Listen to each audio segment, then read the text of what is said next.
Hey guys, welcome to my channel. If you are new here, hi, my name's Olivia. I like stories, and the story we are talking about today is Shadow and Bone.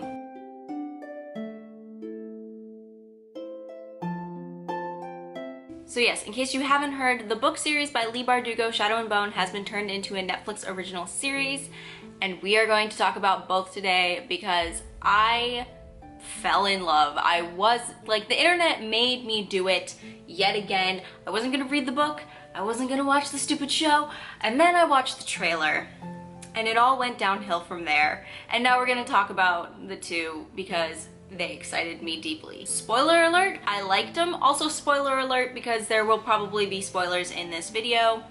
I want to talk about all of the different facets of the story, so if you don't mind spoilers, please keep watching, and if not, I'm sorry. I'm sorry. I like spoilery reviews after I've read something, so yeah, let's get into it. In case you were one of those people who just said, I want to watch full spoilers, then this description is for you. So, it's from the Storygraph, so this is their description of the book by Leigh Bardugo. Surrounded by enemies, the once great nation of Ravka has been torn in two by the Shadowfold, a swath of near impenetrable darkness crawling with monsters who feast on human flesh. Now its fate may rest on the shoulders of one lonely refugee. Alina Starkov has never been good at anything, but when her regiment is attacked on the fold and her best friend is brutally injured, Alina reveals a dormant power that saves his life, a power that could be the key to setting her war-ravaged country free. Wretched from everything she knows, Alina is whisked away to the royal court to be trained as a member of the Grisha, the magical elite led by the mysterious Darkling.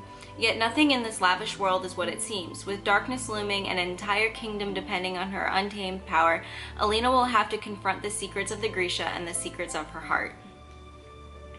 So, if you aren't intrigued yet, you should be, because it's a very fun, exciting book with a wonderful magic system and a really good villain. That's all you need to know. If you are at all familiar with the books, then you know that the series goes Shadow and Bone, that trilogy, and then Six of Crows duology. They are two separate series and they don't interact. That was a major difference in the show, is that the two stories are interwoven. It totally works for the show. So the book is YA, which I've seen a lot of complaints from readers in my age range saying that it wasn't sexy enough, and to that I just have to say it is YA, which means young adult, meaning that it's targeted at literal children aged 13, 14 through 17. That's the target audience. It doesn't have to be sexy in order for it to be a compelling story. So to people who are looking for more spice in their novels, I would suggest maybe don't read a YA novel looking for that, or read a fan fiction on whatever website, but don't critique the book with that. I've seen quite a few and it really bothers me. So I will be making a video about the difference between young adult and new adult and all of that, but in terms of just Shadow and Bone, you should probably leave it without the spice. That being said, once I talk more about the TV show itself, it has been aged up just ever so slightly. I probably wouldn't let like a 10, well, it just feels a little bit grittier and more adult, I'll say that. So my favorite part about this story is actually the magic system. The fact that they refer to the magic in the story as a small science actually excites me deeply, because one time I heard or read, I don't know where I saw this, that science is magic, that we understand how it works. And for me, this is truly personal. For me, I never felt that women were encouraged to do science, and it was never explained to me in that way. I just think that if we start thinking about science equals magic, then it'll be more interesting for everyone, but women and young girls in particular. Science can often be a boys' sport, if you will. So I thought that point of view and the way the magic system works was super interesting. But also the magic system reminds me a lot of Avatar: The Last Airbender. The series has been compared to Harry Potter, and I'll talk about that in a second, but specifically Avatar: The Last Airbender for me, and a little bit of Legend of Korra, in the way that they're essentially bending the elements, and there are Ferni, which can summon fire, there is air as well, and I believe water if I'm not mistaken, but and those are under the summoner kind of title. And you have the Darkling, who is a shadow summoner, and then you have Alina Starkov, our main character, who is the sun summoner. And in order to destroy the fold, she must summon light, which she doesn't know that she can do. So to me, that magic system is super interesting. But on top of that, when we talk about Legend of Korra, if you've seen all of Avatar: The Last Airbender, spoilers for that, I guess, you know that there's blood bending and metal bending.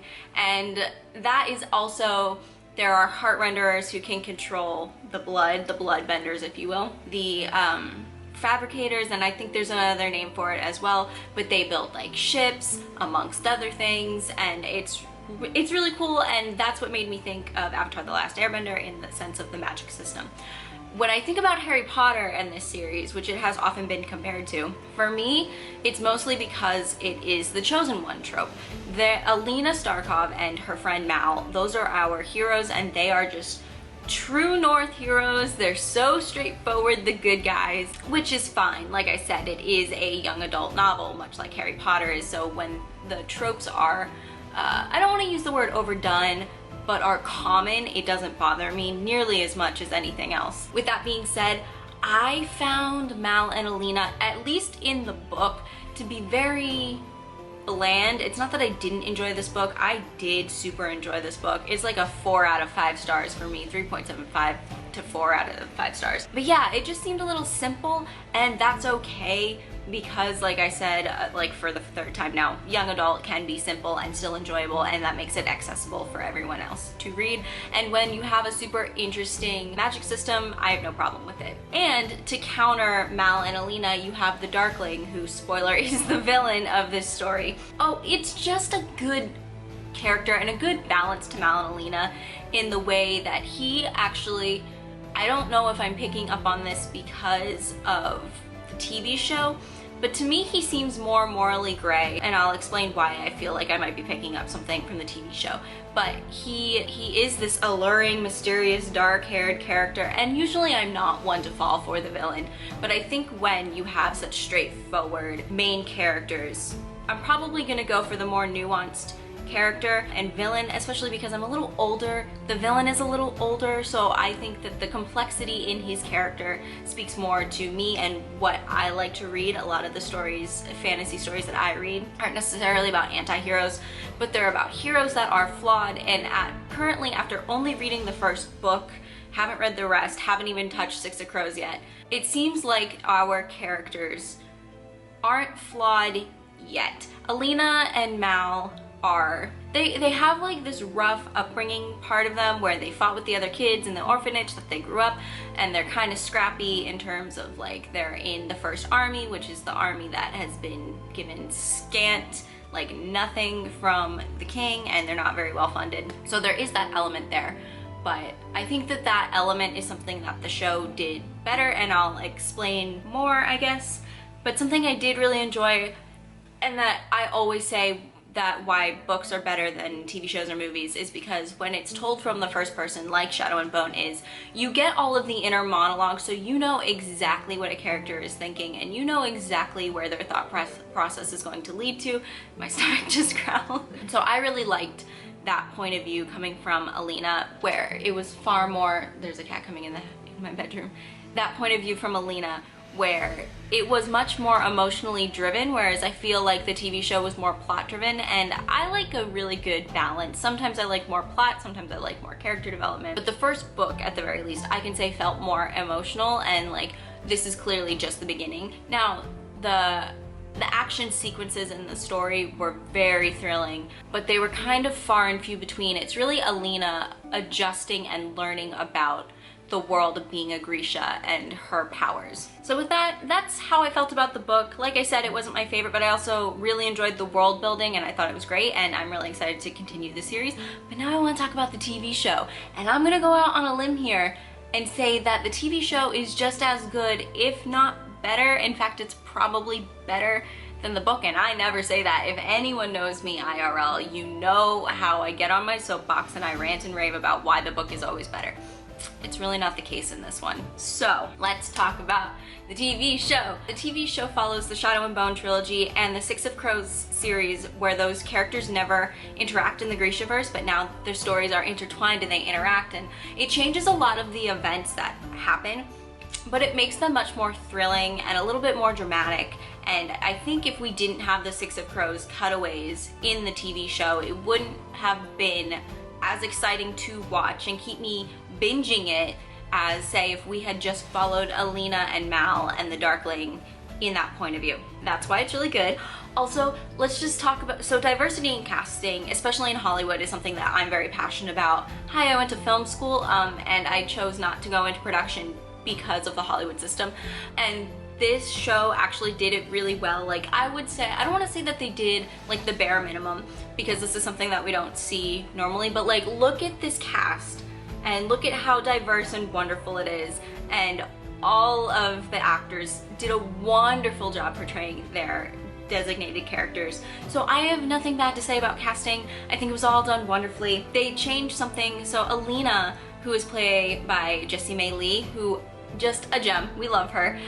She is now mixed in the TV show, and that is a big point of her character, which makes Alina a bit more interesting because she has that extra, she's a lot scrappier in the book, or I'm sorry, in the show. And then also you have this hardship that she's gone through, making her a much more sympathetic and compelling main character. Whereas in the book, she was just like, I was bullied at the orphanage, and while yes, we should sympathize with that, having all those extra hardships makes you like really feel for her, and I think it's something that a lot of people can relate to now. Same thing goes for Mal.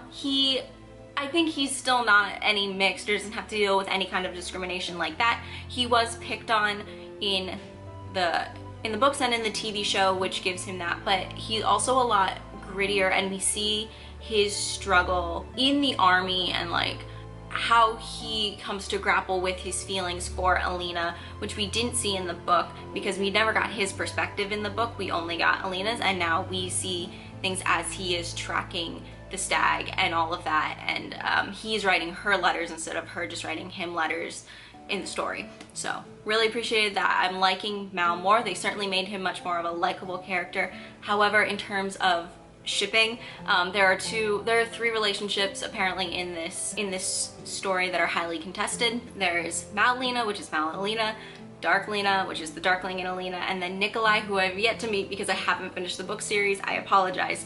But also, in this story, in this TV show version, the Darkling does not go by the name the Darkling. He goes by General Kerrigan, or Alexander Kerrigan, which I've heard is a highly contested fact that they gave his name. I can't speak to that. I do think I wanted to hold off on his actual name because it wasn't in the first book, and I think that'll add more to their relationship, but I do think that they didn't know if there was going to be a season 2 or if it was going to do well, so I do think that they really had to hook you in and make the relationship between the Darkling, or General Kerrigan, and Alina much more compelling and like tender right off the bat. But that being said, I super appreciated that part of it because I'm on the side of Darklina, but that's just me. And like, I mean, sorry, my camera shut off. I also realized I had lipstick on my teeth, so I would like to apologize for that. What was I saying? Yes, Ben Barnes. Let's just bask in his glow for a second. So, I don't fangirl about many celebrities often. The only other one I fangirl about is Chris Evans, and it's because we're from the same state. Like, the only way I can describe why I love Chris Evans so much is that, so the commuter rail, which is the train system in Boston, this is not relevant to the story, but I have to tell it anyway. The commuter rail is the train system in Boston to the suburbs, and we grew up on the same like line to get into the city. That's why I like Chris Evans so much. Anyway, back to Ben Barnes. Olivia's celebrity crush list. Back to Ben Barnes. I think he did such a wonderful job of making General Kerrigan, aka the Darkling, which he goes by only General Kerrigan in the TV show unless he's facing an opponent as the Darkling. I think he did a really good job of making the Darkling not only super compelling as a villain, like you're afraid of him, but you also feel the way Alina does, where you're like, you're very intimidating, but I kind of want to kiss you and get to know you, and that's exactly what kind of happened, so, you know, I'm not mad about that. I, once again, am still Team Darklina, even with the addition to Mal's character. I still find the Darkling more interesting. They also added a couple of scenes with him and Alina to kind of solidify that relationship, but they also added a backstory which is not in the first book, which was really nice, actually. I think that anytime, so I'm very cautious of humanizing the villain. I'm not really a fan of those stories usually, but since it is within the main story, as long as it's not a spin-off, I don't have a problem with it.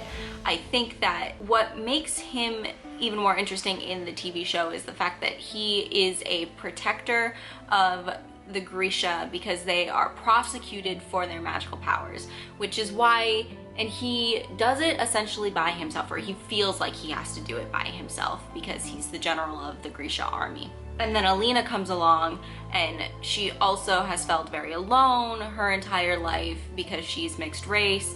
Now she's like, oh, I'm alone as a Grisha because I'm the only one who is a sun summoner, and he's feeling the same way because not only is he extremely old, he also feels that way because he is the only one besides his mother, Madame Hooch from Harry Potter, who can summon darkness. And no one understands that, and you know, unfortunately, that has corrupted him. But again, it like really makes the story compelling.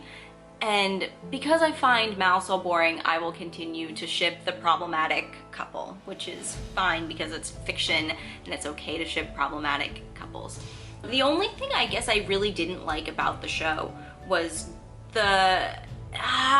even then, Genya, who is Alina's friend in the little palace where she's staying with the rest of the Grisha, isn't the same. Like, she's close, but not quite. I think it's just because we had a lack of screen time with her.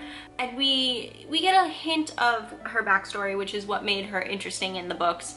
And it's hinted at about the same, but I think it's because you don't get to see the moments between Alina and Genya weren't quite right. And, you know, I would hate to say, like, this actress did a bad job because it could just be poor writing, but I just didn't feel it the way I felt it in the book. So that is my one major critique, and that's pretty much my only critique of the TV show is about Genya, and her wig was kind of bad. Sorry, I need to look at notes. But that's like the only one that I was like, that's not good, which was kind of disappointing because I really like Genya, and especially her relationship with David, one of the fabricators. Like, that was kind of skipped over, but there were also good moments with that character as well. I don't know, I think that you missed some of the remorse that Genya feels when Alina finds out what's actually happening with General Kerrigan and his plan. I don't really want to talk too much about the Six of Crows characters because I haven't read the book and I can't really speak to their backstories. I know that it's a little contested, and like a little bit, not like everyone is divided. Some people felt like it kind of ruined their backstories because apparently that's a big part of the Six of Crows duology is their backstories.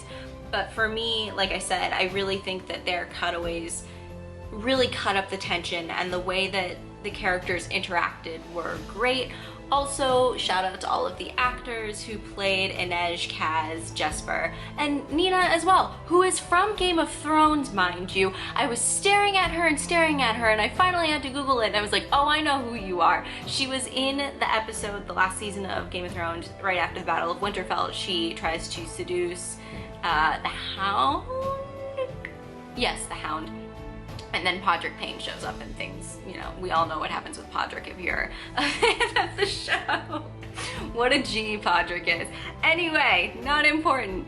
You know, as with any fantasy show, I think that we're in the middle of another fantasy boom, which we had in the early 2000s. Ben Barnes was also a part of that. If you're familiar with the Chronicles of Narnia, he played Prince Caspian. I'm gonna swoon over this actor until I stop talking about this show. I'm not sorry. But yeah, the fantasy boom has really taken off this time around, and we can thank Game of Thrones for that because it really just was good until it wasn't. What makes me compare it to Game of Thrones, besides the actress who plays Nina, is the fact that Game of Thrones really set a precedent for set design and character design and the way that the stories are told, with multiple points of view being told and multiple stories being told. That's where Shadow and Bone kind of is like Game of Thrones, but a lot of people are going to compare it. A lot of people have, and Leigh Bardugo, the author herself, has compared it to Game of Thrones meets Ocean's 11, and I can't say I disagree, but I think that the only way that it truly is like Game of Thrones is the fact that it is a fantasy and the fact that there is intense set design and special effects. Although frankly, I think the special effects in Shadow and Bone were better than Game of Thrones, especially the early days, fight me. Obviously, the sets are gorgeous. If you watch The Queen's Gambit, it's like, it's as beautiful as that show, except, you know, fantastical. Can we just like take a moment? The keftas, which are the cloaks that the Grisha wear, the embroidery, I just want to get like a macro lens or like a magnifying glass and just look at that, because that is gorgeous, gorgeous, gorgeous. But yeah, I really enjoyed this TV show. I actually think that it was better than the book. I never say that. Thank you guys so much for watching. Please leave a thumbs up, leave a comment telling me what you're reading. What did you think about the TV show if you've read it? Are you going to watch the TV show now that you've watched my video? And yeah, hit the subscribe button. And you can follow me on Instagram, and I sometimes make TikToks if you are also interested. All of those links will be in the description. Also, if you care to support me monetarily, I have a Ko-fi. I don't like to really explain that much, but basically if you want to donate, it's literally $3 per person unless you want to donate more. $3 helps me because I am saving up to buy a new camera because this one overheats and makes me lose my train of thought when I talk about books like this. So yes, if you want to donate, you can. It's not an obligation at all. The subscribe button does more for me than anything else. So yes, I will see you next week, and I hope you guys have a magical day, and please leave suggestions for what you would like to see me talk about next book-wise. All right.